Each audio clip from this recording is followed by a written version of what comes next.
Bapak, Ibu, dan Saudara sekalian, firman Tuhan akan kita renungkan dari Yohanes 1 ayat 29-30 demikian.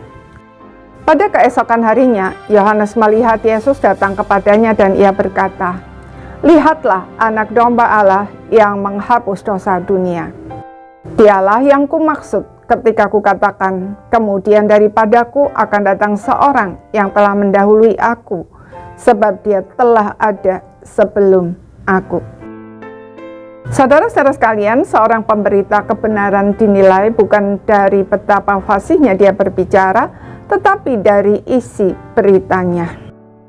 Yohanes Pembaptis adalah pembicara yang sangat dapat dipercaya, karena berita yang dia sampaikan bukan berdasarkan pemikirannya sendiri, melainkan berdasarkan wahyu Allah. Dia tidak pernah memberitakan siapapun selain Yesus Kristus, dan dia mengenal siapa Yesus Kristus yang dia beritakan itu dengan tepat, bukan sebagai hasil dari usahanya berdasarkan kemampuannya sendiri semata, melainkan dari wahyu Allah. Dia sendiri memberi kesaksian demikian, "Aku telah melihat Roh turun dari langit seperti merpati, dan ia tinggal di atasnya. Dan aku pun tidak mengenalnya. Tetapi dia yang mengutus aku untuk membaptis dengan air telah berfirman kepadaku, jikalau engkau melihat roh itu turun ke atas seseorang dan tinggal di atasnya, dialah itu yang akan membaptis dengan Roh Kudus."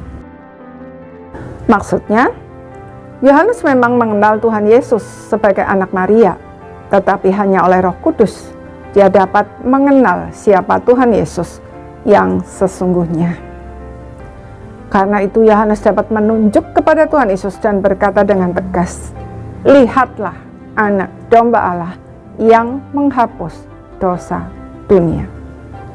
Lihatlah maksudnya agar para pendengarnya memusatkan perhatian kepada Yesus Kristus, bukan kepada Yohanes. Sebab sesungguhnya dialah sang anak domba Allah yang disimbolkan melalui ibadah korban yang setiap tahun mereka lakukan dalam perayaan Paskah sejak malam sebelum keluarnya bangsa Israel dari tanah Mesir. Dialah sang anak domba Allah yang sesungguhnya, yang melalui salibnya menebus dosa umat manusia.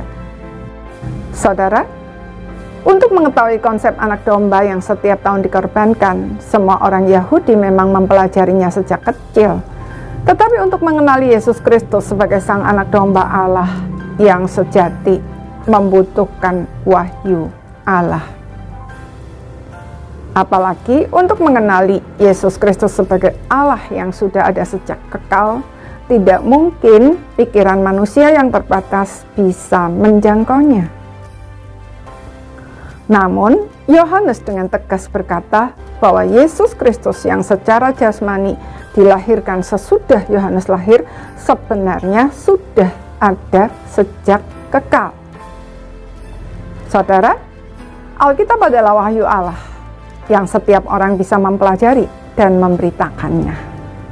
Masalahnya adalah apakah yang kita pahami dan beritakan itu berdasarkan pencerahan dari Roh Kudus atau hasil dari pikiran kita sendiri.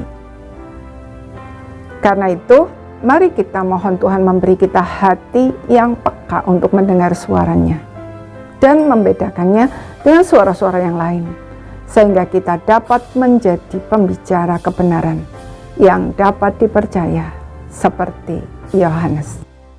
Amin.